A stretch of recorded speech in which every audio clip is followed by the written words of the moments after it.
ஆண்டவரும் மறுமை இரட்சகருமாகிய இயேசுவின் நாமத்தில் உங்கள் யாவரையும் வாழ்த்தி வரவேற்கிறேன். மீண்டுமாக ஒரு நீண்ட இடைவெளிக்கு பிறகு கர்த்தர் நம்முடைய குடும்ப கூடுகையை ஆரம்பிப்பதற்கு கொடுத்த அந்த வாய்ப்புக்காக நான் ஆண்டவருக்கு நன்றி செலுத்துகிறேன். எனக்கு அருமையான தேவனுடைய அன்பு பிள்ளைகளே, இந்த நாளிலும் இந்த செய்திக்கு ஆதாரமாக உங்களை சங்கீதம் 12 வாசித்து வரும்படி நாங்கள் போட்டிருந்தோம். மிக அருமையான ஒரு சங்கீதம் 12ஆம் அதிகாரம் 1ஆம் வசனத்தை பாருங்கள்.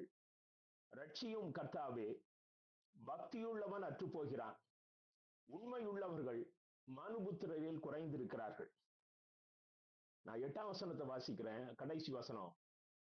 மனுபுத்திரரில் சண்டாளர் உயர்ந்திருக்கும் பொழுது துன்மார்க்கர் எங்கும் சுற்றி திரிவார்கள்.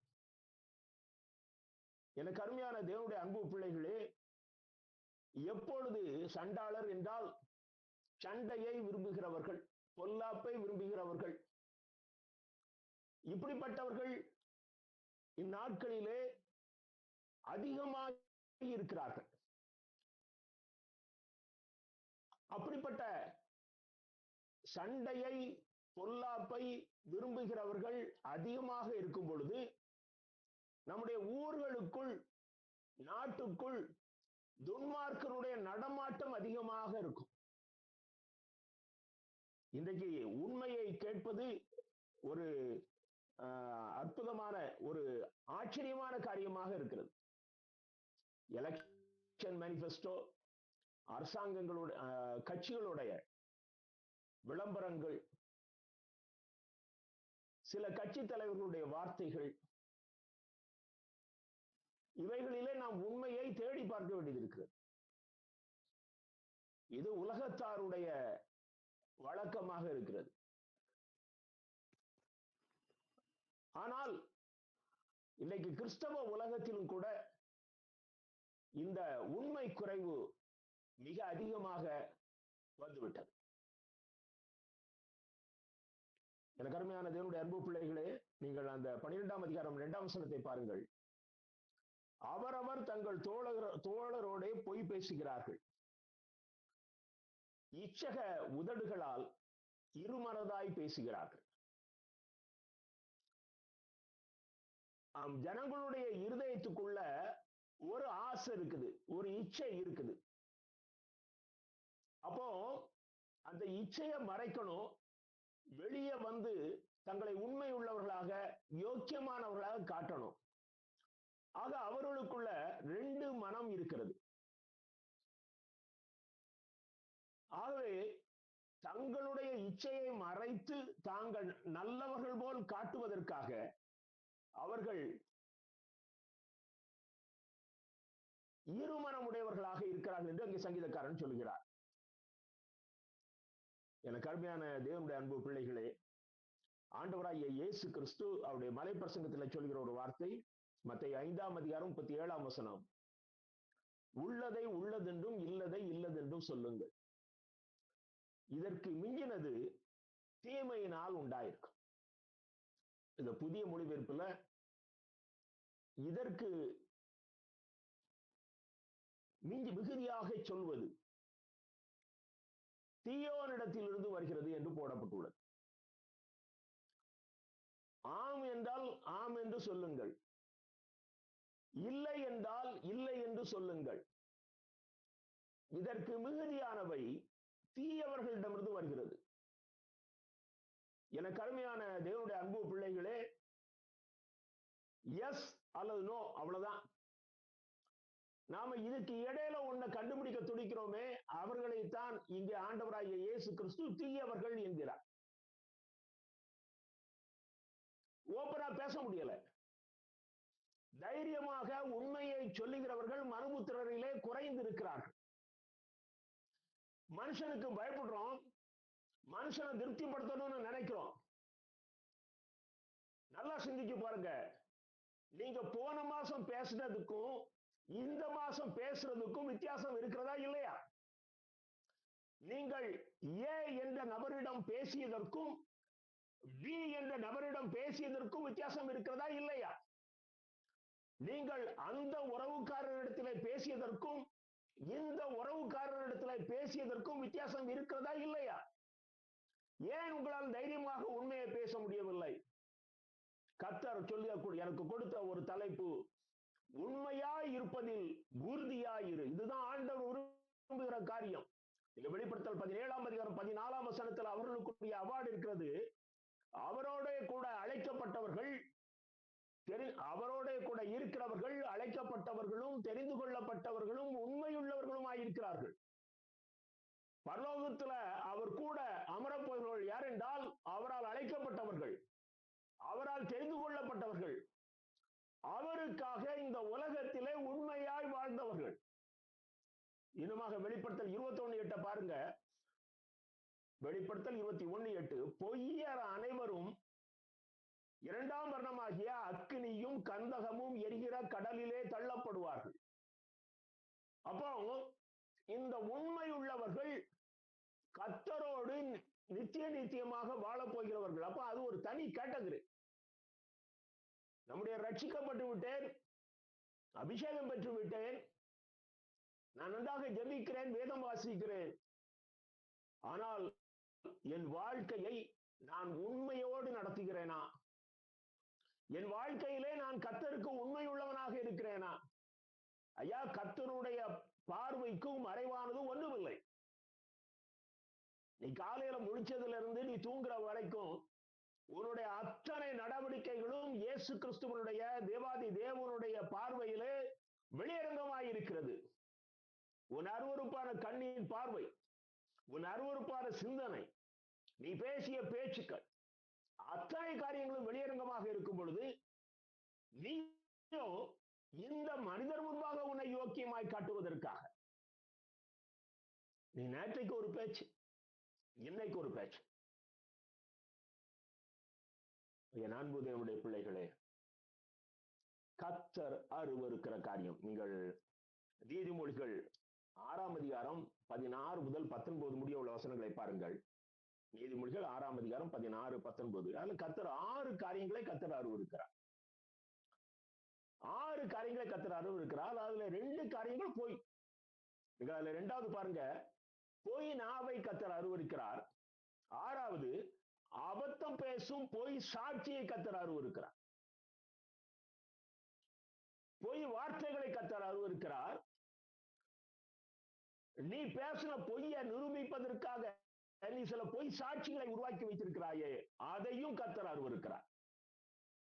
எனக்கு அருமையான தேவனுடைய அன்பு பிள்ளைகளே, அங்க நியாயப்பிரமாணத்தை கர்த்தர் இஸ்ரவேல் புத்திரர் கொடுக்கும் பொழுது நீங்க லேவியராகமம் 19ஆம் அதிகாரம் 11ஆம் 12ஆம் வசனங்களை பாருங்கள். லேவியராகமம் 19ஆம் அதிகாரம் 11ஆம் 12ஆம் வசனங்கள். நீங்கள் களவு செய்யாமலும் வஞ்சனை பண்ணாமலும் ஒருவருக்கொருவர் பொய் சொல்லாமலும் இருங்கள். உடன்பிறப்புகள் நீங்க. சர்ச்சுக்குள்ள நீங்க ஒரு ஃபேமிலியா இருக்கிறீங்க. நாம் கிறிஸ்தவர்கள் இயேசு கிறிஸ்துவனுடைய ஒரே சரீரமாக இருக்கிறோம். ஒருவருக்கொருவர் பொய் சொல்லாமலும் இருங்கள். இன்னும் அடுத்த வசனத்தில் 12ஆம் வசனத்தில் சொல்கிறார், என் நாமத்தை கொண்டு பொய்யானை இடாமலும் இருங்கள். அவருடைய சத்தியமா, கடவுள் மேல சத்தியமா? உண்மையை இயல்பாக பேச கற்றுக்கொள். ஆபத்து வரலாம். சில நேரத்துல உண்மையை பேசுவதனாலே நீங்கள் தலைகுனியக்கூடிய சூழ்நிலை உருவாகலாம். எனக்கு அருமையான தேவனுடைய அன்பு பிள்ளைகளே, ஒருமுறை நான் ஒரு சகோதரனை குறித்து தவறுதலான வார்த்தை பேசிவிட்டேன். நான் பேசினது 2 சகோதரர்கள் மத்தியிலே அதை பேசினேன். அதிலே ஒரு சகோதரர் அதை போய் நான் யாரை குறித்து குறைவாக பேசினேனோ அவரிடத்துல சொல்லிவிட்டார். அதை கேள்விப்பட்ட சகோதரர் என்னை குறித்து அவர் பார்த்த நண்பர்களிடத்திலே இவ்விதமாக நான் பேசினதாக அவர் வருத்தப்பட்டிருக்கிறார். அது என்னுடைய காதுக்கு வந்த உடனே நான் அதை கேர் பண்ணல. ஆனா ஒரு நாள் ஆவியானவர் என்னோடு தெளிவாக பேசினார். நீ அந்த சகோதரத்திலே மன்னிப்பு. எனக்கு அருமையான தேவனுடைய அன்பு பிள்ளைகளை, அந்த சத்தம் என் காதுகளில் தொனித்த உடனேயே நான் செய்திக்கு தான் ஆயத்தமாயிட்டு இருக்கேன். காலையிலே பைபிள் டிவோட் பண்ணிட்டு இருக்கிறேன். கர்த்தர் சொன்ன உடனேயே நான் யாரிடமும் எந்த ஒரு யோசனை ஆலோசனையும் கேட்காமல் என்னுடைய போன், நான் அந்த டைம்ல சென்னையில இருந்தேன், அந்த சகோதரர் உடுமலைப்பேட்டையில இருந்தார். நான் உடனடியாக அவருக்கு போன் செய்து அவரிடத்திலே நான் இந்த காரியத்துக்காக மன்னிப்பு கேட்டேன். அவர் அந்த சகோதரன், இல்ல நீங்களாம் என்கிட்ட மன்னிப்பு கேட்க கூடாது அண்ணே அப்படின்னார். ஆனால் அந்த மன்னிப்பு கேட்ட பிறகுதான் இந்த இருதயம் சுத்தமாக மாறினது. கர்த்தர் பார்வையிலே அது சுத்தமாக மாறி. எனக்கு அருமையான தேவனுடைய அன்பு பிள்ளைகளே, நம்ம சில நேரங்கள்ல என்ன நினைக்கிறோம், நான் அப்படி பேசல, நான் இப்படித்தான் பேசினேன் என்று சொல்லி சப்பை கட்டு கட்டுவதற்கு முயற்சிக்கிறோம். ஆனா கர்த்தர் பார்க்கிறார். அவர் நம்மகிட்ட தெளிவா சொல்றாரு, நீ அப்படி பேசுனது உண்மைதானே? எஸ். நீ முதல்ல அதற்கு மன்னிப்புகள். எனக்கு அருமையான தேவனுடைய அன்பு பிள்ளைகளே, நாம் அநேக நேரங்களிலே மனிதர்கள் முன்பாக யோக்கியமாக இருக்க முயற்சிக்கிறோமே ஒழிய, அத்தனை காரியங்களையும் கர்த்தர் பார்க்கிறார் என்பதிலே நாம் அவருக்கு கண் தெரியாதது போல, உணர்வற்றவர் போல அவரை நாம் மறந்து விடுகிறோம். எனக்கு அருமையான தேவனுடைய அன்பு பிள்ளைகளே, நாம் ஒருவருக்கொருவர் அவயவங்களாய் இருக்கிறபடியால் பொய்யை களைந்து அவனவன் பிறனுடனே மெய்யை பேச கடவன் என்று சொல்லி எபேசு திருச்சபைக்கு அப்போஸ்தலன் பவுல் எழுதுகிறார். எபேசியர் 4ஆம் அதிகாரம் 25ஆம் வசனம். எனக்கு மோசேக்கு நீங்க பாருங்க, எபிரேயர் 3ஆம் அதிகாரம் 2ஆம் வசனத்தை பாருங்க. எபிரேயர் 3:2. மோசே தேவனுடைய வீட்டிலே எங்கும் உண்மையுள்ளவனாய் இருந்தது போல இவரும் தம்மை ஏற்படுத்தினவருக்கு உண்மையுள்ளவராய் இருக்கிறார். இவரும் என்றால் இயேசு. பாருங்க, இயேசு கிறிஸ்துவனுடைய உண்மை தன்மையை மோசேயுடைய உண்மை தன்மையோடு இந்த எபிரேய நிருப ஆக்கியோன் ஒப்பிடுகிறார். அந்த அளவுக்கு மோசே ரொம்ப ஓபன் ஹார்ட்.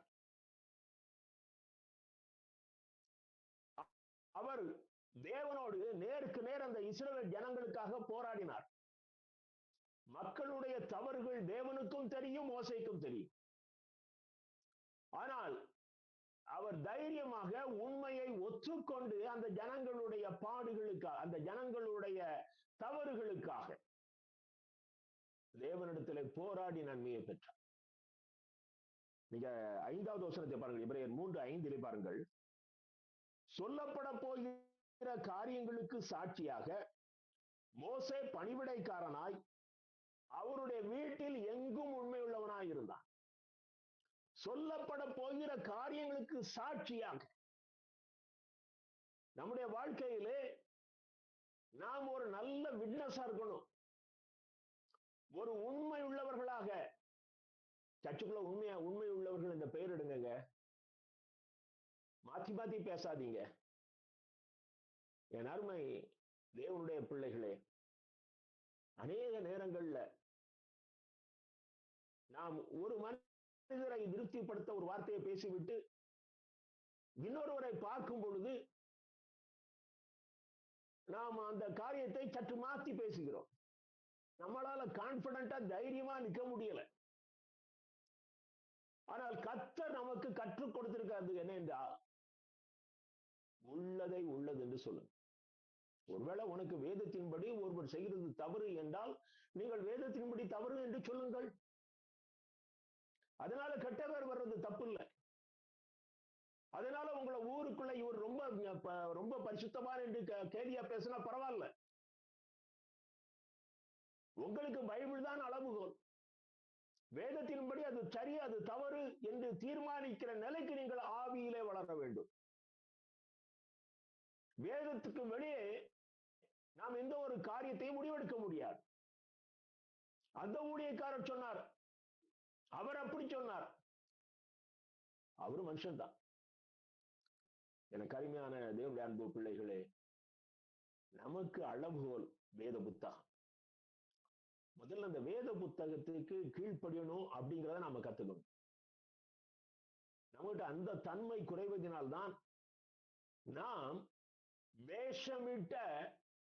வேஷமிட்ட நாம் ஒரிஜினலி பொய்யர்கள், ஆனால் வேஷம் போட்ட உண்மையுள்ளவர்களை போல நடமாடுகிறோம். எனக்கு அருமையான தேவனுடைய அன்பு பிள்ளைகளே, முதலாவதாக பேச்சிலே உண்மையாயிருங்கள். உங்கள் வாயின் வார்த்தைகளிலே உண்மை உள்ளவர்களாயிருங்கள். சாதாரணமா நம்ம மனுஷங்கிட்ட பேசுறோமே, அதுல உண்மை இருக்கணும். நீங்க நீதிமொழிகள் 10ஆம் அதிகாரம் 19ஆம் வசனத்தை பாருங்கள். நீதிமொழிகள் 10:19. சொற்களின் மிகுதியில் பாவம் இல்லாமல் போகாது, தன் உதடுகளை அடக்குகிறவனோ புத்திமான். நீங்க முதல்ல உண்மையே பேசணும்னு தீர்மானிச்சிட்டீங்கன்னா அதிகம் பேசுகிறத அவாய்ட் பண்ணிருங்க. நீ ரொம்ப பேசினா அதுல போய் வந்துருது.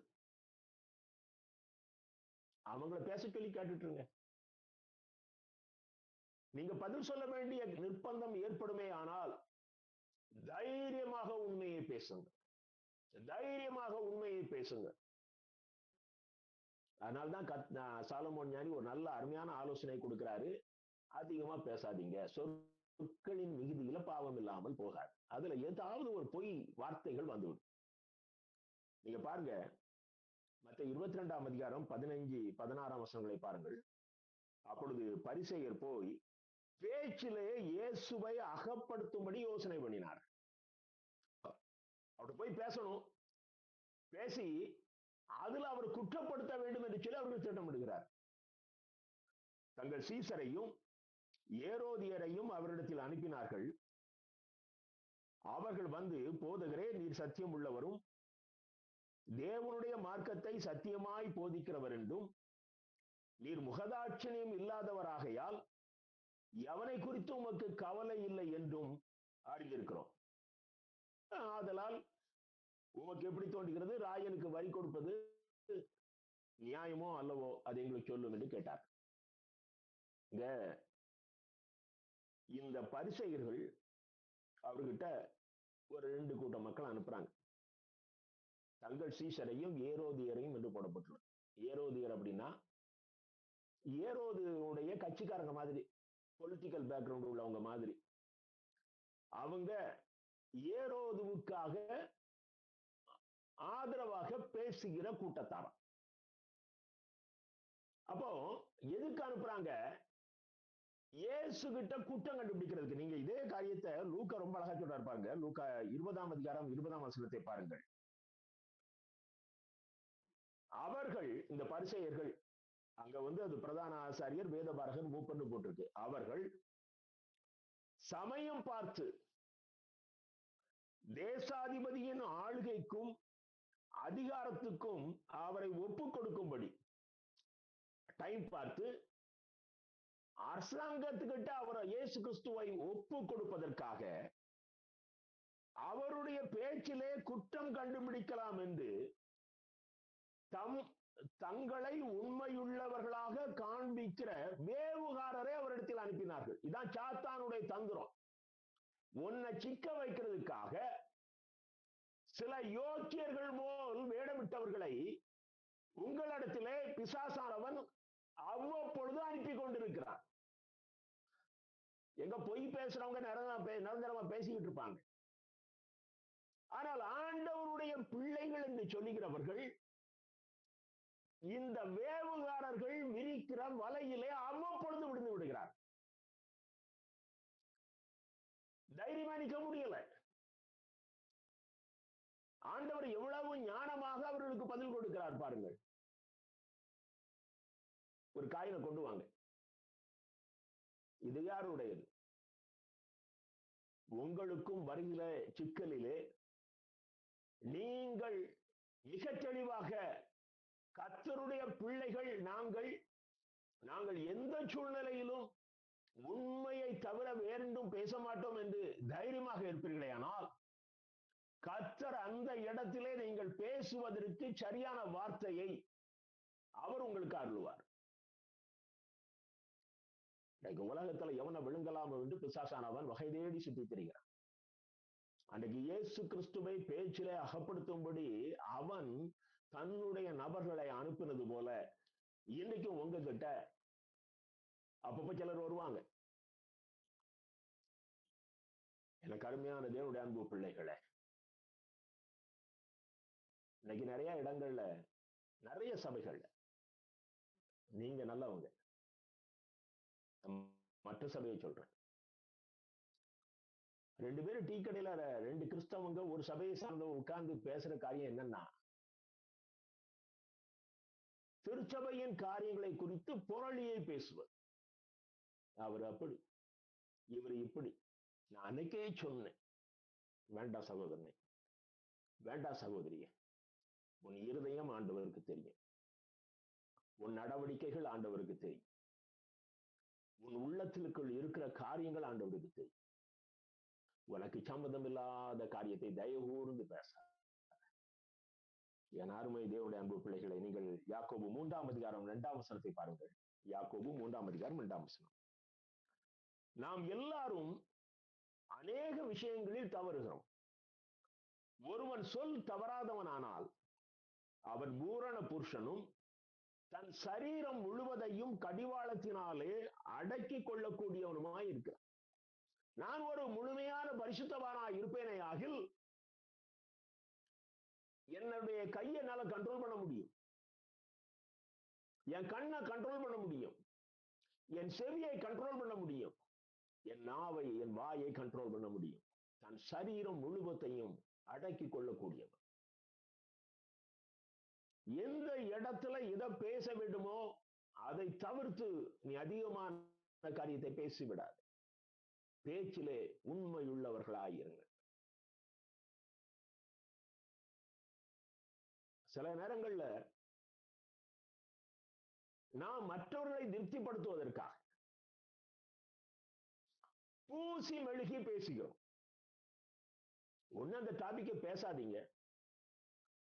அது பேசப்படுமே ஆனால், அதிலே நீங்கள் பேசும்படியாக நிர்பந்திக்கப்படுவீர்களே ஆனால், உங்கள் முன் இருக்கிற மனிதனை பார்க்காதீர்கள், உங்களை உற்று நோக்குகிற கர்த்தரை பாருங்கள். உங்கள் முன் இருக்கிற மனிதனை பார்க்காதீர்கள், உங்களை உற்று நோக்குகிற கர்த்தரை பாருங்கள். உள்ளதை உள்ளதென்றும் இல்லதை இல்லதென்றும் சொல்லுங்கள். யோபுவினுடைய சரித்திரத்திலே பாருங்கள். யோபு 21ஆம் அதிகாரம் 34ஆம் வசனம். யோபு 21:34. நீங்கள் வீணான ஆறுதலை எனக்கு சொல்லுகிறது என்ன? உங்கள் மறுமொழியில் உண்மை கேடு இருக்கிறது. யோபுடைய 4 நண்பர்கள் யோபுவுக்கு ஏற்பட்ட இழப்புக்காக அவனை உற்சாகப்படுத்தும்படியாக, ஆறுதல் படுத்தும்படியாக வார்த்தைகளை பேசுவதற்கு வந்திருக்கிறார். அவங்க என்னென்ன சப்ஜெக்ட்ல எக்ஸ்பர்ட்டோ அவங்களுக்கு தகுந்தபடி பேசிக் கொண்டிருக்கிறார். யோபு சொல்கிறார் பாருங்கள், நீங்கள் வீணான ஆறுதலை, நீ எனக்கு ஆறுதல் சொல்ல வரலையா, தேவையற்ற வார்த்தையை பேசும்படியாக வந்திருக்கிறாய். உங்கள் வார்த்தைகளிலே ரொம்ப ஒரு அருமையான தமிழ் சொல், உண்மை கேடு இருக்கிறது. நாம் ஒருவரை ஆறுதல் படுத்த சொல்லுவோம் என்றால் அதற்கு உரிய வார்த்தைகள் தான் உபயோகிக்கணும். அதுல தேவையில்லாத வார்த்தைகள், எனக்கும் இப்படித்தான் நடந்துச்சு, நீ ஒருவேளை தப்பு பண்ணிருப்பியோ, நீ ஆண்டவர் புரதமா பேசியிருப்பாயோ, இப்படிதான் உடைய நண்பர்கள் பேசினார்கள். அழகா சொல்றாரு யோபு, நீங்க பேசுகிற ஆறுதலான வார்த்தைகள் வீடான வார்த்தைகள், அதில் உண்மை கேடு இருக்கிறது. இன்னுமாக யோபு 33ஆம் அதிகாரம் 3ஆம் வசனத்தை பாருங்கள். யோபு சொல்வதை கேளுங்கள். என் வார்த்தைகள் என் இருதயத்தின் உண்மைக்கு ஒத்திருக்கும். ஹல்லேலூயா. இந்த ரெண்டுக்கும் கனெக்ஷனை பாருங்க. என் வார்த்தைகள் என் இருதயத்தின் உண்மைக்கு ஒத்திருக்கும். நான் அறிந்ததை என் உதடுகள் சுத்தமாக வசனிக்கும்.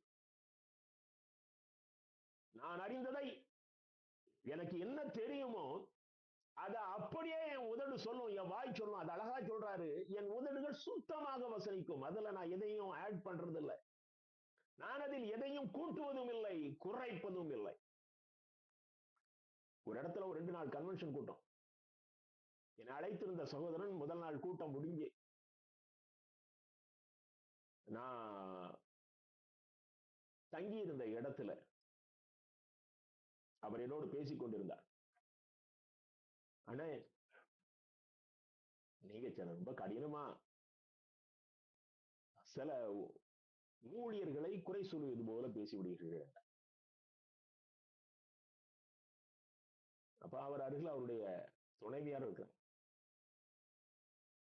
அவங்க சொன்னாங்க, ஆனா நீங்க உள்ளத உள்ளது, இல்லத இல்லதுன்னு பேசுறீங்க. ஆனா இவர் எப்படின்னா பூசி மெழுகி பேசுவார். எனக்கு அருமையான தேவனுடைய அன்பு பிள்ளைகளே, நமக்கு ஆளினால் எல்லாமே கர்த்தர் தான். கர்த்தர் நமக்கு வேத புத்தகத்தை கொடுத்திருக்கிறார். இந்த வேத புத்தகத்துக்கு வெளியே இந்த உலகத்துல யாரும் இயேசு கிறிஸ்துடைய ஏஜென்ட் கிடையாது. எல்லாரும் ஈக்குவல். அவரவர்கள் ஆண்டவருடைய பாதத்திலே உட்கார்ந்து அந்த தரிசனத்தை பெற்று அவருடைய சித்தப்படி ஊழியம் செய்திருக்கிறார். ஆனால் இன்றைக்கு சில மாய்மாலக்காரர்கள் தங்களுக்கு மாத்திரம் இயேசுவோடு நெருங்கிய தொடர்பு இருக்கிறது போலவும் மற்றவர்கள் யாரும் அந்த நிலையை அடைய முடியாது என்பது போலவும் ஒரு தோற்றத்தை ஏற்படுத்தி ஜனங்களை அதற்கு மேல் பரிசுத்தத்தை சிந்திக்காதபடி தங்களிடத்திலே வருகிற ஒரு சிஷ்யர்கள் போல வைத்துக் கொள்ள விரும்புகிறார். இது வேதத்துக்கு புறம்பான. எனக்கு வேதத்திலே கர்த்தர் கற்றுக் கொடுத்திருக்க காரியம் என்ன என்றால், ஆதி நாட்களிலே வாழ்ந்த பரிசுத்தவான்களும் இன்றைக்கு வாழ்ந்து கொண்டிருக்கிற சாதாரண மனிதர்களும் ஒரே நியாய தீர்ப்புல தான் போய் நிக்க போறோம். நாம நிக்கிற கியூல தான் மார்ட்டின் லூத்தரும் நிப்பாரு, ஜான் வெஸ்லியும் நிப்பாரு, நாமும் நிப்போம். நியாய தீர்ப்பு முன்னால நம்ம எல்லாருக்கும் ரிசல்ட் பப்ளிஷ் பண்ணப்படும். யாருக்கும் பேக்டோர் கிடையாது. ஆனால் இன்றைக்கு இருக்கிறவர்கள் நான் மோட்சத்தை பார்த்தேன், நான் நரகத்தை பார்த்தேன் என்று சொல்லுகிற கதைகளை சொல்லி ஜனங்களிடத்திலே தங்களை மிகுந்த பரிசுத்தவான்களாக காட்டிக்கொள்ள முயற்சிக்கிறார்கள். அப்படிப்பட்ட காரியங்களை நான் எச்சரிப்பது வழக்கம், வேதத்தின் வசனத்தின் அடிப்படையில். எனக்கு அருமையான தேவனுடைய அன்பு பிள்ளைகளே, கடந்த நாட்களிலே ஒரு வீடியோ கிளிப் பார்த்தேன். ஒரு மிக பிரபலமான ஊழியக்காரருடைய மகள் ஒரு கூட்டத்துல பேசுறாங்க. அந்த கூட்டத்தை பார்த்து சொல்றாங்க, உங்களை பார்க்கும்போது எனக்கு என்னுடைய நெருங்கிய உறவினர்களை பார்க்கிற எண்ணம் வருகிறது. அவ்வளவு மகிழ்ச்சி. நான் இங்கே என் மூத்த அண்ணன்களை பார்க்கிறேன், அக்காமார பார்க்கிறேன், அத்தைமார பார்க்கிறேன், மாமாமார பார்க்கிறேன். கேட்க நல்லா இருக்குது. அவங்க கார் கிட்ட நீங்க போக முடியாது. அங்கே பாக்ஸர்ஸ் நிப்பாங்க. அவங்க கார் கிட்டே போக முடியாது, வீட்டுக்கிட்ட போக முடியுமா?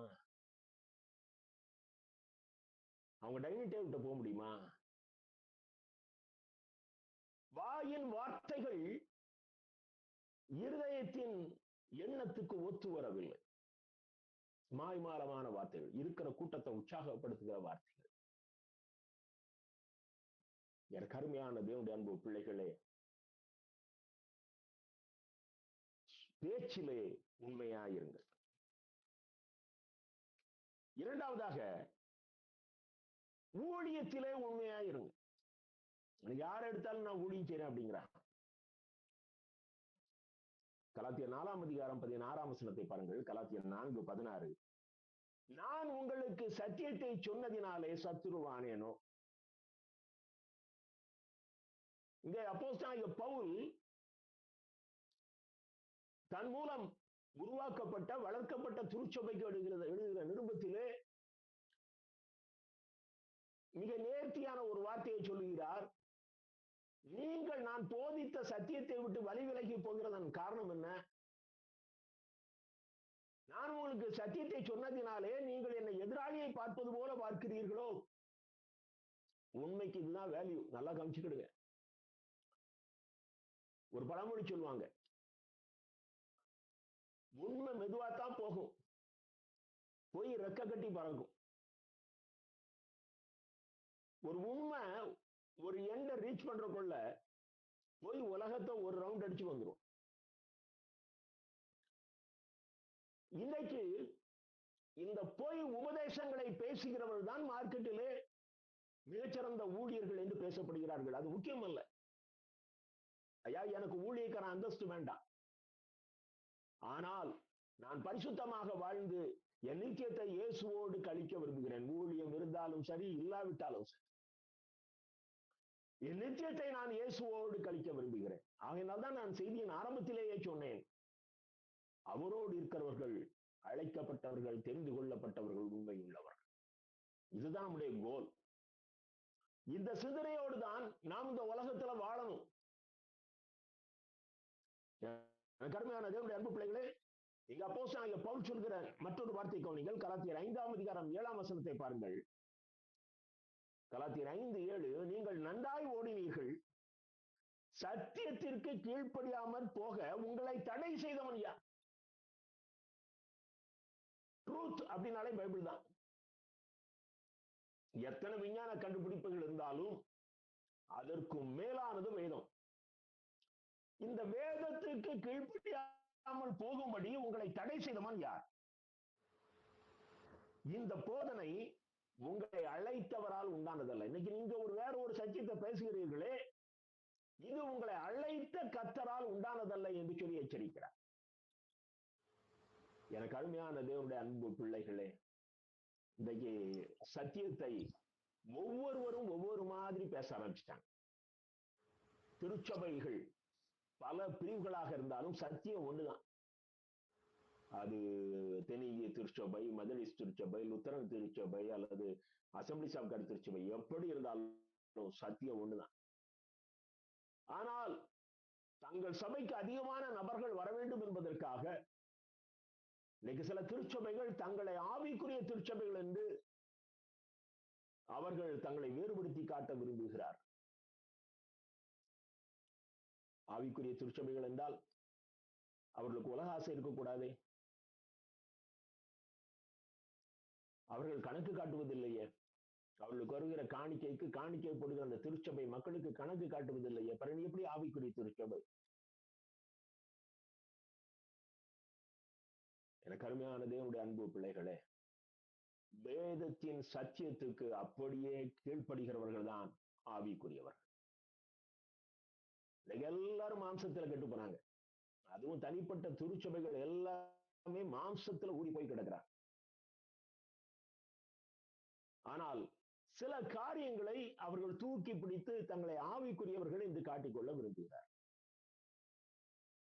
எனக்கு அருமையான தேவனுடைய அன்பு பிள்ளைகளை, இருக்கிற இடங்களிலே நீங்கள் வேதத்தின்படி வாழுங்கள். நீங்கள் தான் ஆவிக்குரியவர்கள். நீங்கள் தான் ஆவிக்குரியவர்கள். நீங்க கலாத்தியர் 1ஆம் அதிகாரம் 6ஆம் 7ஆம் வசனத்தை பாருங்கள். கலாத்தியர் 1ஆம் அதிகாரம் 6ஆம் 7ஆம் வசனங்கள். உங்களை கிறிஸ்துவின் கிருபையினாலே அழைத்தவரை நீங்கள் இவ்வளவு சீக்கிரமாய் விட்டு வேறொரு சுவிசேஷத்திற்கு திரும்புகிறதை பற்றி நான் அதிசயப்படுகிறேன். நான் ஆச்சரியப்படுகிறேன். வேறொரு சுவிசேஷம் இல்லையே. சிலர் உங்களை கலகப்படுத்தி கிறிஸ்துவினுடைய சுவிசேஷத்தை புரட்ட மனதாய் இருக்கிறார்களே, அல்லாமல் வேறல்ல. நீங்க வேறொரு சுவிசேஷத்திற்கு திரும்புகிறீர்கள். நிறைய ஜனங்கள் இன்னைக்கு தனி மனித வழிபாடுல ரொம்ப ஆசையா இருக்கிறாங்க.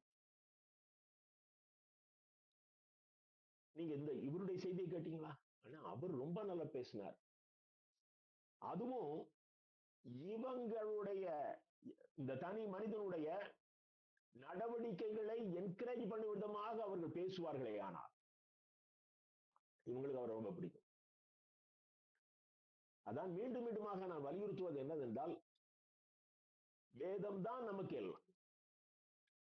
வேதம் தான் நமக்கு எல்லாம்.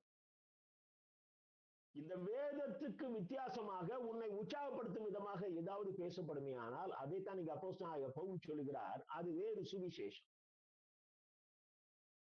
இந்த வேறு சுவிசேஷம் அது கிறிஸ்துவனுடையதல்ல. கிறிஸ்துவனுடைய சுவிசேஷத்தை புரட்டுகிறவர்கள். ஆகவேதான் நான் எப்பொழுதும் வலியுறுத்துவது, நீங்கள் மலை பிரசங்கத்தை வாரத்துக்கு ஒரு நாளாவது படியுங்கள். கர்த்தருடைய அத்தனை ஆதங்கங்களையும் திட்டங்களையும் மிக சுருக்கமாக அழகாக ருசியாக கொடுப்பது இந்த மலை பிரசங்கம். அத்தனை காரியங்களும் ஒருவன் எப்படி வாழ வேண்டும், ஒரு கிறிஸ்தவனாக இயேசுவை ஏற்றுக்கொண்ட பிள்ளைகள்கிட்ட எந்த மாய்மால இருக்கக்கூடாது, என்னென்ன காரியங்களை இழக்கணும். நமக்கு ஒரே மாஸ்டர் கிரைஸ்ட், நமக்கு மணி மாஸ்டர் கிடையாது, உலகத்தான் நமக்கு பாஸ் கிடையாது, தேவனுடைய ராஜ்யம் முக்கியம். இதெல்லாம் நீ பின்பற்றணும்னா நீ குறுகலான பாதையில போய் ஆகணும். நீ விசாலமான வழியில போனா நீ மோட்சத்தை கண்டுகொள்ள முடியாது. உங்க முன்னால வேஷம் தரித்தவர்கள், ஆட்டுத்தோலை போர்த்து கொண்ட ஓநாய்கள் வருவார்கள். அவர்கள் கள்ள ஊழியக்காரர்கள். ஆமா, அவங்க அற்புதங்களை எல்லாம் செய்வாங்க. அவரே சொல்றாரு, இயேசுவே சொல்றாரு, உமது நாமத்தினாலே நாங்கள் அற்புதங்களை செய்தோம். ஆண்டவர் அவர்களை சொல்றார், உங்களை அறியேன். அத்தனையும் மொத்தமா உருட்டி ஒரு நல்ல ஒரு அருமையான சத்தியத்தை வலைப்பிரசங்கம் உங்களுக்கு கொடுக்கிறது. இதெல்லாம் படிச்சுட்டு திரும்பவும் தப்பா பேசுறவங்ககிட்ட போய் உட்கார்ந்துக்கிட்டு அவர் நல்லா பேசுறாரு. நன்கு கவனித்துக் கொள்ளுங்கள். உபதேசமும் வாழ்க்கையும் ஒருவனுக்கு ஒத்து போகணும். உபதேசமும் வாழ்க்கையும் ஒருவனுக்கு ஒத்து போகணும். வாழ்க்கை எப்படி வேண்டுமானாலும் வாழ்ந்து கொண்டு அவன் அருமையாக பாட்டு எழுதுகிறான், அருமையாக பேசுகிறான் என்று நீ ஏமாறுவாயானால் அவனிடத்திலும் இருப்பது மாய்மாலம், உன்னிடத்திலும் இருப்பது மாய்மாலம். நீ மாய்மாலத்தை விரும்புற. உண்மை கடினமா தான் இருக்கும், சத்தியம் கடினமா தான் இருக்கும். அதனால தான் அப்போஸ்தலன் பவுல் சொல்கிறார், நான் சத்தியத்தை சொன்னதினாலே உங்களுக்கு சத்ருவானேனோ. சத்தியம் கடினமானதுதான். எனக்கு அருமையான தேவனுடைய அன்பு பிள்ளைகளே, நீங்க அதுல 10ஆம் வசனத்தை பாருங்க, கலாத்தியர் 1:10. இப்பொழுது மனுஷரையா தேவனையா யாரை நாடி நான் போதிக்கிறேன்? மனுஷரை பிரியப்படுத்துகிறவனா இருந்தால் நான் கர்த்தருடைய ஊழியக்காரன் அல்லவே. ஐயா, நான் திருநெல்வேலியில வந்தா ஒரு மாதிரி பிரசங்கம் பண்றேன், நான் வட இந்தியாவில் பேசும்பொழுது ஒரு மாதிரி பேசுறேன், நான் வெளிநாட்டுல பேசும்போது ஒரு மாதிரி பேசுறேன். ஏன்னா திருநெல்வேலி பகுதியில நான் இப்படி பேசினாதான் எனக்கு காணிக்க வரும், நான் வட இந்திய பகுதிகளில் இப்படி பேசினாதான் எனக்கு காணிக்க வரும், வெளிநாட்டுல இப்படி பேசினாதான் எனக்கு டாலர் வரும். எனக்கு அருமையான தேவனுடைய அன்பு பிள்ளைகளே, சத்தியத்துக்கு எல்லா இடத்திலையும் ஒரே வேல்யூ தான். எல்லா இடத்திலும் ஒன்று போல சத்தியத்தை பேசுகிறவன் தான் கர்த்தருடைய ஊழியக்காரன். எனக்கு அருமையான தேவனுடைய அன்பு பிள்ளைகளே, இதைத்தான் அப்போஸ்தலன் பவுல் தீமோத்தேயுக்கு கற்றுக் கொடுக்கிறார். தீமோத்தேயு 1 தீமோத்தேயு 4ஆம் அதிகாரம் 14ஆம் வசனத்தை பாருங்கள். 1 தீமோத்தேயு 4:16. முன்னை குறித்தும் உபதேசத்தை குறித்தும் எச்சரிக்கையாயிரு. நல்லா கவனிங்க ஊழியக்காரர்களே, பிரசங்கிமார்களே, நல்லா கவனிங்க. உன்னை குறித்து எச்சரிக்கையா இருக்கணும், உன் உபதேசத்தை குறித்து எச்சரிக்கையா இருக்கணும். ரெண்டுமே ஒரே மாதிரி இருக்கணும். கொடு என்று சொல்கிற நீ எத்தனை பேருக்கு கொடுத்திருக்கிறாய்? இழந்திடு என்று சொல்கிற நீ எவ்வளவு இழந்திருக்கிறாய்? மிக அருமையாக சொல்கிறார், உன்னை குறித்தும் உபதேசத்தை குறித்தும் எச்சரிக்கை. இவைகளில் நிலை கொண்டிரு, இப்படி செய்வாயானால் உன்னையும் உன் உபதேசத்தை கேட்கிறவர்களையும் ரட்சித்துக் கொள்ளுவாய். ஹல்லேலூயா. சில நேரத்துல நம்ம பிரசங்கத்துல ஒரு கூட்டம் ரட்சிக்கப்பட்டுரும், ஆனா நீ அந்த ரட்சிப்பை இழந்து போவாய். மிக அருமையாக சொல்லுகிறார், உன் வார்த்தைகளும் உன் வாழ்க்கையும் உண்மையாய் இருக்குமானால், ஒரே மாதிரி இருக்குமே ஆனால், நீ உன்னையும் ரட்சித்துக் கொள்வாய், உன் பிரசங்கத்தை கேட்கிறவர்களையும் ரட்சித்துக் கொள்ளுவாய். எனக்கு அருமையான தேவனுடைய அன்பு பிள்ளைகளே, யோவான் 8ஆம் அதிகாரம் 45ஆம் வசனத்துல இயேசு கிறிஸ்து சொல்றத பாருங்க. யோவான் 8:45, நான் உங்களுக்கு சத்தியத்தை சொல்லுகிறபடினாலே நீங்கள் என்னை விசுவாசிக்கிறது இல்லை, என்னை நம்புறது இல்லை. அங்க அப்போஸ்தலன் பவுல் கலாத்திய திருச்சபைக்கு சொன்னது போல இங்க இயேசு சொல்கிறார், நான் உண்மையை பேசுகிறபடினாலே நீங்கள் என்னை விசுவாசிக்கிறது இல்லை. இயேசுக்கே அதான் நிலைமை. இன்னைக்கு சத்தியத்தை பிரசங்கிக்கிற செய்தியாளர்களுடைய கூட்டங்களுக்கு கூட்டம் வராது. ஒரு பிரபலமான ஊழியக்காரர், அவருடைய எழுத்துக்கள் எனக்கு மிக அதிகமாக பிடிக்கும். அவர் புத்தகங்கள் நிறைய நான் படிப்பேன். ஒரு நாள் அந்த ஐயா பெரிய சத்தியத்தை கொடுத்துட்டு இருக்கிறார், மிக ஆழமான ஒரு சத்தியம்.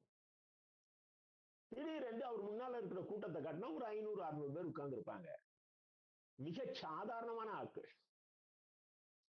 எனக்கு ஆச்சரியம் என்னன்னா, அந்த ஆட்கள் அவர் அப்படி உருவாக்கி இருக்கிறாரு. அது அவருடைய திருச்சபை, அந்த கூட்டத்தை அவர் அப்படி உருவாக்கி இருக்கிறாரு. அவ்வளவு ஆழமான சத்தியங்கள். ஆனா சில ஊழியக்காரர்கள் 40 வருஷமா கொடுக்கிற செய்தி, நீ கடன் வாங்காதிருப்பாய், கர்த்தர் உன்னை வாளாக்காமல் தலையாக்குவார். அப்படியே உன்னை எல்கேஜிலேயே உட்கார வச்சுவாங்க. அந்த செய்திக்கு தான் நீ தேடி ஓடுகிறாய். அப்படிப்பட்ட கூட்டங்களை நாடி ஓடுகிறாய். உனக்கு ஆவிக்குரிய வாழ்க்கையில உனக்கு வளர்ந்து, பரிசுத்தத்துல வளர்ந்து, தேவனுடைய குமாரன் என்னது பூரணத்துவத்தை அடைவதில் உனக்கு ஆசை இல்லை. யோவான் அதுதான் சொல்றாரு. அப்படி வரையில் நாம இப்படி இருப்போம் என்றால் அவருடைய சாயலுக்கு ஒத்திருப்போம். அப்ப நீ இங்க growth இருக்கணுமே. அந்த திருச்சபையில அந்த ஆவிக்குரிய வளர்ச்சியை நான் பார்க்கிறேன். ஒரு திருச்சபையில கொடுக்கப்பட்ட செய்தியை வைத்து அந்த சபை எந்த அளவுக்கு ஆவிக்குரிய வளர்ச்சி அடைந்திருக்கிறது என்பதை வெளியே இருந்து நாம் சொல்லிவிடலாம். ஊழியத்திலே உண்மையுள்ளவர்களாக இருங்கள். எனக்கு அருமையான தேவனுடைய அன்பு பிள்ளைகளை, மூன்றாவதாக பாருங்கள், ஜெபிப்பதிலே உண்மையாயிருங்கள், பேச்சிலே உண்மையாயிருங்கள், ஊழியம் செய்வதிலே உண்மையாயிருங்கள். ஜெபிக்கிறதுல உண்மை இருக்கணுங்க. நீங்க சங்கீதம் 145:18 பாருங்க. தாவீது சொல்றார், சங்கீதம் 145:18, தம்மை நோக்கி கூப்பிடுகிற யாவருக்கும், உண்மையாய் தம்மை நோக்கி கூப்பிடுகிற யாவருக்கும் கர்த்தர் சமீபமாய் இருக்கிறார். முதல்ல எழுதுறாரு, தம்மை நோக்கி கூப்பிடுகிற யாவருக்கும் கர்த்தர் சமீபமாய் இருக்கிறார்னு சொல்லி இருக்கலாமே. அடுத்த வார்த்தை, அதுக்கு இடையில இன்னொரு புதிய வார்த்தையை போடுகிறார், உண்மையாய் தம்மை நோக்கி கூப்பிடுகிற யாவருக்கும். நீ ஜெபிக்க உட்கார்ந்த உடனே உன் இருதயம் ஆண்டவருக்கு நேரம் திரும்புதா? அப்படி திரும்பினா நீ உன் போன ஜெபத்துக்கும் இந்த ஜெபத்துக்கும் இடையில என்ன நடந்துச்சோ அது உன் மனக்கண்ணுல வரும். என்ன மன்னிச்சிருங்கன்னு சொல்லி நீ கதறணும். நான் உங்ககிட்ட காலையில இப்படி ஜெபிச்சேன், நான் அதுக்குள்ள ஒரு தப்பு பண்ணிட்டேன்னு நீ மாலையில ஜெபிக்கும் போது உன் இருதயத்துக்குள்ள ஆவியானவர் உணர்த்துவார். உண்மையாய் தம்மை நோக்கி கூப்பிடுகிற யாவருக்கும் கர்த்தர் சமீபமாய் இருக்கிறார். அதுல நீ பரிசுத்தமானாய் தம்மை நோக்கி கூப்பிடுகிறங்கிற வார்த்தை போடல. நல்லா கவனிங்க. கர்த்தர் விரும்புகிறது, நம்முடைய குறைவு கர்த்தருக்கு தெரியும். ஆனால் நான் குறைவுள்ளவன் என்று ஒத்துக்கொள்கிற உண்மை தன்மையை கர்த்தர் உன்னிடம் எதிர்பார்க்கிறார். உண்மைதான் ஆண்டவருக்கு வேணும். உன்னுடைய வீக்னஸ் கர்த்தருக்கு தெரியும். நீ எப்படி அணுவணவாய் பரிசுத்தத்திலே வளர்ந்து வருகிறாய் என்பது கர்த்தருக்கு தெரியும். அதை ஒத்துக்கொள்ளுவது கர்த்தர் உன்னிடத்திலே எதிர்பார்க்கிற காரியம். சங்கீதம் 17:1 பாருங்கள். கர்த்தாவே, நியாயத்தை கேட்டருளும், என் கூப்பிடுதலை கவனியும், கபடமில்லாத உதடுகளினின்று பிறக்கும் என் விண்ணப்பத்திற்கு செவிகள். அவரு தாவீது சொல்றாரு, அவர் மேல அவருக்கு அவ்வளவு கான்பிடென்ட். கபடமில்லாத உதடுகளினின்று பிறக்கும் என் விண்ணப்பத்திற்கு செவிகளும். எனக்கு அருமையான தேவனுடைய அன்பு பிள்ளைகளே, இன்னைக்கு நாம் எப்படி இருக்கிறோம்? ஆண்டவரிடத்துல ஜெபிக்கும் பொழுது நம்மகிட்ட உண்மை இருக்கா? சிலர் எப்படின்னா, இந்த மாய்மாலக்காரர்கள் மாதிரி. நீங்க மத்தேயு 6:5 பாருங்க. மத்தேயு 6:5 மலை பிரசங்கத்துல, அன்றியும் நீ ஜெபம் பண்ணும் போது மாயக்காரரை போல் இருக்க வேண்டாம், மனுஷர் காணும்படியாக அவர்கள் ஜெபாலயங்களிலும் வீதிகளிலும் சந்திகளிலும் நின்று ஜெபம் பண்ண விரும்புகிறார்கள். 7வது வசனத்தை பாருங்க. அன்றியும் நீங்கள் ஜெபம் பண்ணும் போது அஞ்ஞானிகளை போல வீண் வார்த்தைகளை அலப்பாதீங்க. நீங்க இந்த ஜெபத்துல கொஞ்சம் அப்படி வார்த்தைகளை போட்டு நீங்க ஒரு நல்ல ஜெபிக்கிற ஆள் மாதிரி காட்ட விரும்பாதீங்க. அந்த செய்தியுடைய சாராம்சமே அவ்வளவுதான். உன்னுடைய அத்தனை ஆக்ஷனும் ஆண்டவர் தெரியும். ஆண்டவர் உற்று நோக்குகிறார். நீ ஜெபிப்பதற்கு முன்னதாகவே நீ என்ன ஜெபிக்க போறாங்கிறது ஆண்டவர் தெரியும். உண்மையாய் ஜெபியுங்கள். நீ எதற்கு ஜெபிக்க போகிறாயோ அதன் மேல உனக்கு ஒரு பாரம் இருக்கும். நீ ஜெபிக்க விரும்புகிற காரியம் ஒரு தீர்வை காண வேண்டிய காரியம். அந்த தீர்வு உனக்கு விருப்பமான தீர்வாக இருக்கும். அதை நீ வார்த்தையில, உனக்கு புரிஞ்ச வார்த்தையில, உனக்கு தெரிஞ்ச வார்த்தையில நீ சொன்னா போதும், கர்த்தருக்கு தெரியும். ஆக ஜெபிப்பதற்கு என்று ஒரு பெரிய மெத்தட் எல்லாம் கிடையாது. எனக்கு அருமையான தேவனுடைய அன்பு பிள்ளைகளே, நீங்க ஏசாயா தீர்க்கதரிசி சொல்வதை பாருங்கள். ஏசாயா 29ஆம் அதிகாரம் 13ஆம் வசனத்தை பாருங்கள். இந்த ஜனங்கள் தங்கள் வாயினால் என்னிடத்தில் சேர்ந்து தங்கள் உதடுகளினால் என்னை கனம் பண்ணுகிறார்கள். அவர்கள் இருதயமோ எனக்கு தூரமாய் விலகி இருக்கிறது. முன்னால வந்து நின்று என்ன அப்படியே புகழ்ந்து தள்ளுறாங்க ஐயா. ஆனா அவங்க இருதயம் எனக்கு ரொம்ப தூரமா இருக்கு. வாய்க்கும் இருதயத்துக்கும் சம்மதம் இல்லை. இந்த வாயிலிருந்து வர்ற வார்த்தை வேற, ஆனா இருதயத்துக்குள்ள இருக்கிற சிந்தனை வேற. அதைத்தான் நான் மீண்டுமாக வலியுறுத்துகிறேன். நீங்கள் உங்களுடைய அத்தனை ஆக்ஷன்லையும் கிரியையிலையும் உண்மையாயிருங்க. இருதயத்தை என்ன நினைக்குதோ அதை தைரியமா சொல்லு. அதுவும் குறிப்பாக ஜெபத்துல உன்னால என்ன பண்ண முடியலையோ அதை கதறு. நான் உண்மை பேசணும்னு நினைக்கிறேன், என்னால முடியல ஆண்டவரே. நான் மனுஷனுக்கு பயப்படுறேன். நான் பைபிள் படி வாழணும்னு நினைக்கிறேன், என்னால முடியல ஆண்டவரே, எனக்கு உதவி பண்ணுங்க. நான் உங்க பிள்ளையா வாழணும்னு நினைக்கிறேன், அநேக நேரத்துல பிசாசின் கண்ணியில நான் விழுந்துடுறேன், எனக்கு விடுதல் கொடுங்க. நீ உண்மையாய் கர்த்தரை நோக்கி நீ கதறுவாய். ஆனால் முதல்ல நீ எவ்வளவு தப்பு பண்ணாலும் கர்த்தர் உன்னை ஏற்றுக்கொள்ளுகிறார்.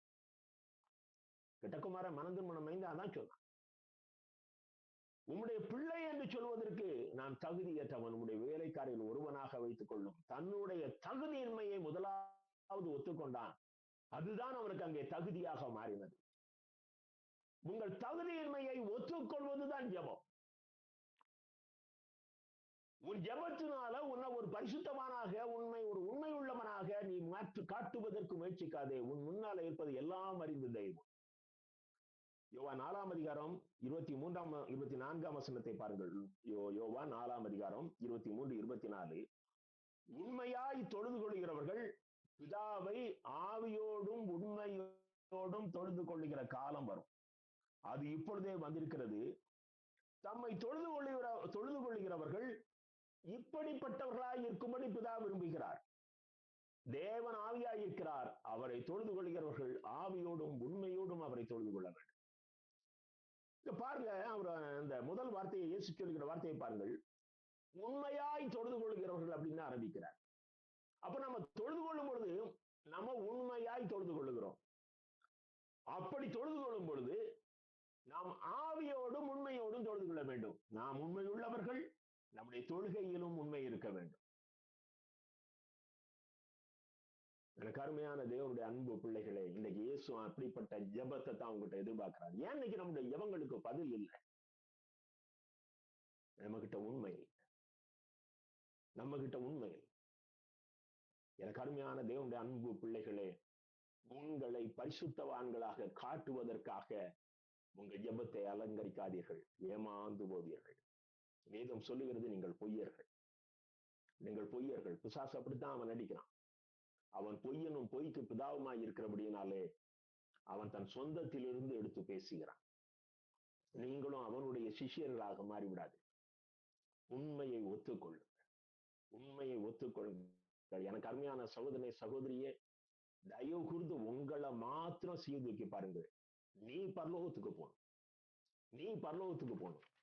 தயவு செய்து இந்த வார்த்தைகள் எனக்குரியதல்ல என்று நினைப்பாயே, ஆனால் உன் இருதயம் கடினப்பட்டிருக்க. நீ பிசாசுக்கு அடிமையாக இருக்கிறார். இந்த கட்டுகளை விட்டு வெளியே வா. நீதிமொழிகள் 11:13 பாருங்க. நீதிமொழிகள் 11:13. புறங்கூறி திரிகிறவன் ரகசியத்தை வெளிப்படுத்துகிறான், ஆவியில் உண்மையுள்ளவனோ காரியத்தை அடக்குகிறான். அதிகமாக மற்ற இடங்கள்ல போய் பேசுவதை குறித்துக் கொள்ளுங்கள். ஆவியானவருடைய அபிஷேகத்துக்குள் எப்பொழுதும் அடங்கியிருங்க. ஆவி உண்மை உள்ளவர்களாக இருங்க. நீங்க லூக்கா எபேசியர் 4ஆம் அதிகாரம் 25ஆம் வசனத்தை பாருங்க. எபேசியர் 4:25. அன்றியும் நாம் ஒருவருக்கொருவர் அவயவங்களாய் இருக்கிறபடியால் பொய்யை களைந்து அவனவன் பிறனுடனே மெய்யை பேச கடவன். நாம் ஒரு திருச்சபை. எனக்கு அருமையான தேவனுடைய அன்பு பிள்ளைகளே, நாம் எல்லாரும் ஒரு சரீரம், இயேசுவின் சரீரம். நாம் பொய் பேசக்கூடாது.